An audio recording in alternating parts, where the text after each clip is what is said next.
Good evening. Thank you for joining us. I'm Greg Glover. And I'm Cindy Sexton. Firefighters have been able to contain the fires in Walker County that spread so quickly last night. 3 homes destroyed and nearly 400 acres burned. Fire crews knocked those wildfires down in under 24 hours. Local 3's Catherine Vaughn is in Walker County. Catherine, what can you tell us about what they're calling strategic methods? Cindy, Greg, before I jump into that, I want to go ahead and give people an overview of what conditions look like right now. I was in almost the same spot a few hours ago earlier today. What I noticed was a smoky smell and a little bit of a smoky haze just kind of lingering over the houses and the homes here on this incline. Now, conditions have pretty much stayed the same, but I spoke to a spokesperson with the Georgia Forestry Commission, and he says that there's a lot of training and skills that go into controlling and maintaining these fires. Here's what he has to say. The Walker County fires that burned overnight were part of a much larger number that sparked across the state. The Georgia Forestry Commission, we responded to over 230 fires in an 8-day window last week.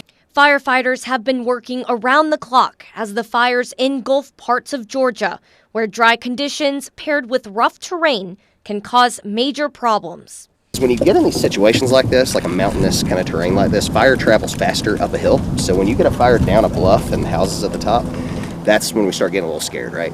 Fighting the series of fires that rapidly tore through many acres was no small feat.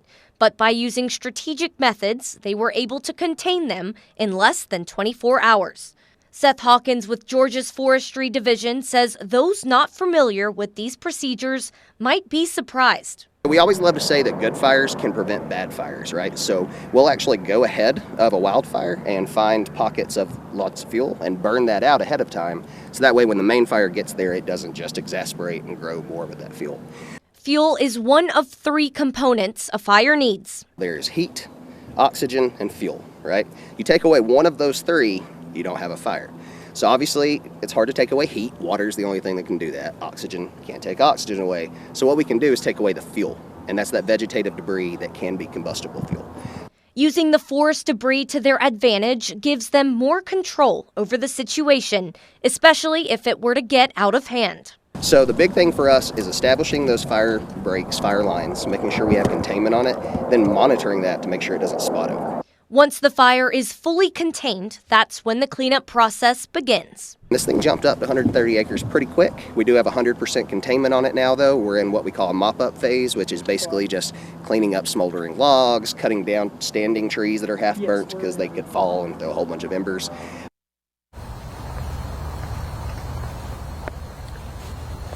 Again, conditions haven't changed that much since I was out here earlier. We are expecting to see some of the smoke that we see now out here for the next few days or so. But Hawkins wants to remind people that, again, for anyone who might be concerned, for residents who live in the area, there is no reason for concern. They're going to have crews monitoring these conditions and making sure everyone and everything out here is safe. But we'll continue to check back in our early morning shows. For now, I'm Catherine Vaughn, Local 3 News.